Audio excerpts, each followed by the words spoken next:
Hello, this is Eric Johnson, President and CEO of Axis Coaching and Consulting. Welcome to the 1 Minute Message. As I said in the email, I wanted to tell you about Ted Horn. Ted Horn was the owner of the Dixie Diner down in Tupelo, Mississippi. Back in 1971, he definitely wasn't a wealthy man. In fact, he was the cook at his own diner.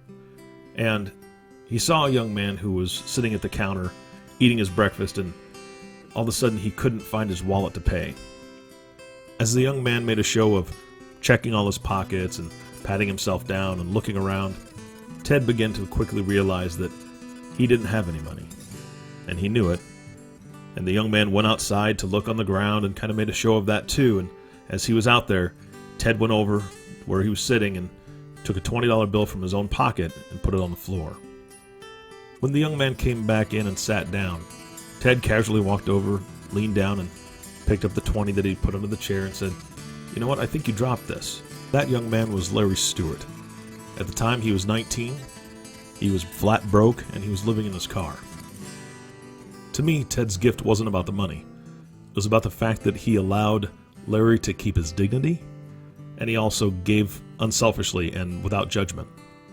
There's so much more to this story that you just have to hear, but I'm going to fast forward to kind of tell you the ripples in the pond that small gift back in 1971 caused. Larry went on to become an extremely successful businessman and never forgot the kindness that Ted showed him. He started small and started handing out money to those that he felt needed it. And over the years, he became the Secret Santa of Kansas City, handing out over $1 million in cash to those that he felt needed just some help. His secret was safe for decades, and he only broke his silence just before his death. But he passed the torch. Many Secret Santas have now stepped up in his role, in his honor. That's why in the email you'll see that $100 bill with his name stamped on it. He didn't do that. It's just an homage to him from the current Secret Santas. And they're located in multiple cities now, and they travel to other cities as well. There's actually a Society of Secret Santas. While Ted couldn't see the ripples in the pond his pebble would have, it didn't really matter.